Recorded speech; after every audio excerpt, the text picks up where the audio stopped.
मुंबईतलीच नव्हे तर अख्ख्या महाराष्ट्रातली या पीओपी साठी जो लढा देत आहेत त्या मूर्तिकार संघटनेच्या पाठीमागे आम्ही अखिल सार्वजनिक गणेशोत्सव महासंघ उभा राहील। आणि मगाशी म्हटल्याप्रमाणे वेळ जाय पडली तर मुंबईतली सर्व सार्वजनिक गणेशोत्सव मंडळ मुंबई बंद केल्याशिवाय राहणार नाहीत ही ग्वाही देतो आणि इथे सांगतो। जय हिंद, जय महाराष्ट्र, गणपती बाप्पा मंगल मूर्ती।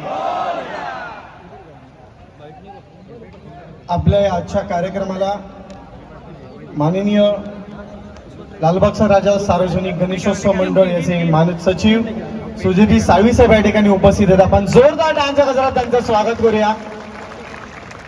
आणि खऱ्या अर्थाने आज ज्या राजाची जगभरात ख्याती आहे, ओळख आहे, त्याचा आशीर्वाद आपल्या पाठीशी आहे, त्याचे मानद सचिव आहेत आणि एक आम्हा सर्व मूर्तिकारांच्या पाठी खंबीरपणे उभे आहेत ते म्हणजे आमचे सुधीर भाऊ साळवी यांचं आम्ही जोरदार टाळ्यांच्या गजरात स्वागत करूया। मी सुधीर साळवी साहेब यांना विनंती करतो की आपण आपल्या सर्व या मूर्तिकारांशी संवाद साधायचा आहे। मान्य सुधीरजी साळवी साहेब।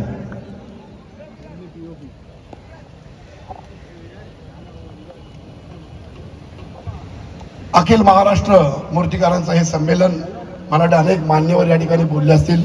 व्यासपीठावरील सर्व मान्यवर लालबागचा राजा सार्वजनिक गणेशोत्सव मंडळातर्फे प्रतिनिधित्व करण्याकरता या ठिकाणी आलेलो आहोत। पाठिंबा देण्याकरता वगैरे आलेलो नाहीत, कारण हा आपला मित्रांनो एकत्रित लढा आहे, त्याच्यामुळे कुणी कुणाला पाठिंबा देण्याचा प्रश्न येत नाही, कारण सगळ्यांना आपल्याला एकत्र लढायचं आहे। आणि मला वाटते पाठिंबा वगैरे कुठली सार्वजनिक गणेशोत्सव मंडळ असतील किंवा अनेक मूर्तिकार असतील, मला वाटतं या सर्व प्रश्नांवरती बरीच चर्चा झाली असेल, अनेक मान्यवर याच्यावरती बोलले असतील, काही तांत्रिक मुद्दे असतील, काही कायदेशीर बाबी असतील, पण याच्यावरती लवकरात लवकर तोडगा निघणं गरजेचं आहे। महाराष्ट्राच्या संस्कृतीतला हा एक महाराष्ट्राचा मुकुटमणी असलेला हा उत्सव आहे आणि मूर्तिकारांचं संपूर्ण पोट याच्यावरती चालतं।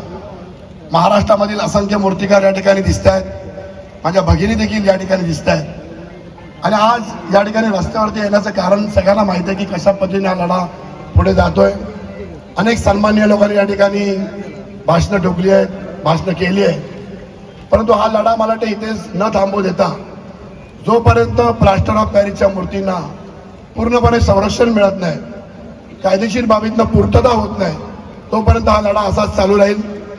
महाराष्ट्र राज्य सरकार असेल, मुंबई महानगरपालिका असेल, केंद्र शासनाचं सरकार असेल, मला वाटतं सर्व जाती पंथ धर्म विसरून आपण एकत्र यायला पाहिजे, कारण सार्वजनिक गणेशोत्सव मंडळांचं प्रतिनिधित्व करताना आज अनेक उत्सव मंडळ ज्या पद्धतीने या धार्मिक चळवळी चालवत आहेत, त्याचप्रमाणे मित्रांनो सामाजिक चळवळी देखील चालवतात। हे अनेक उत्सव मंडळ आज सामाजिक चळवळ चालवत असताना कित्येक वर्ष 100 वर्ष काही उत्सव मंडळांना झालेली आहेत आणि सामाजिक चळवळ धार्मिक चळवळी बरोबर चालवतात, कारण 10 दिवस जरी गणेशोत्सव असला तरी 354 दिवस हा सार्वजनिक सामाजिक चळवळीचा उपक्रम चालवताना हे अनेक उत्सव मंडळ या महाराष्ट्रातील अखंड हिंदुस्थानामध्ये आपलं योगदान देत असतात। महाराष्ट्रातील मूर्तिकारांच्या समस्या उरलेल्या वेगळ्या, परंतु आज मला वाटते अंतिम टप्प्यामध्ये या काळापासून आपण मला वाटते मूर्ती बनवायला घेता, म्हणजे पनवेल पासून अमरापूर सारखा ठिकाण असेल त्या ठिकाणापासून मूर्त्या बनवायला सुरुवात होते आणि आज निव्वळ हा लढा एका विशिष्ट मूर्तिकारांचा किंवा सार्वजनिक गणेशोत्सव मंडळांचा न राहता सर्व मला वाटते आपण एकत्र आलेलो आहोत आणि त्या पद्धतीने काहीतरी भाषणं करायची किंवा काय करायचं याच्याहीपेक्षा एका एकजुटीने, म्हणजे आज आपली एक मूठ आहे त्याची मला वाटते आज आपण सगळे व्यासपीठावर जमलेले असतील किंवा खाली बसलेली ही एक वज्रमूठ आज तयार झाली असं म्हणायला हरकत नाही। आणि ही वज्रमूठ मला वाटते कुठल्याही परिस्थितीमध्ये हे कायद्याचं उल्लंघन करणं का हा आपला विषय नाही आहे, परंतु कायद्याने देखील आमचा सन्मान करायला पाहिजे।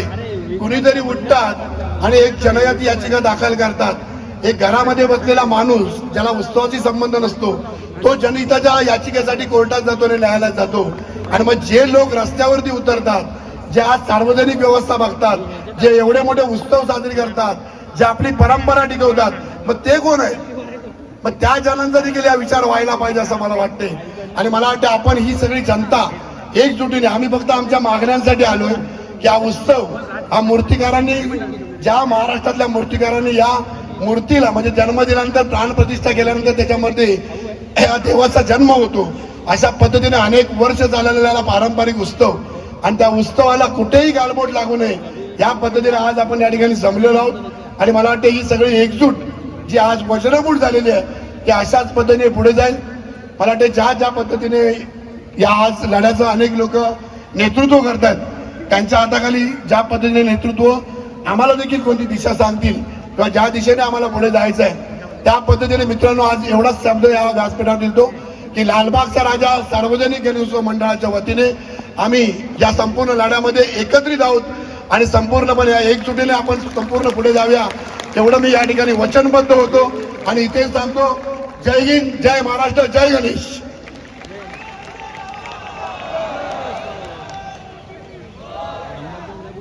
बोला लालबागच्या राजाचा, लालबागच्या राजाचा.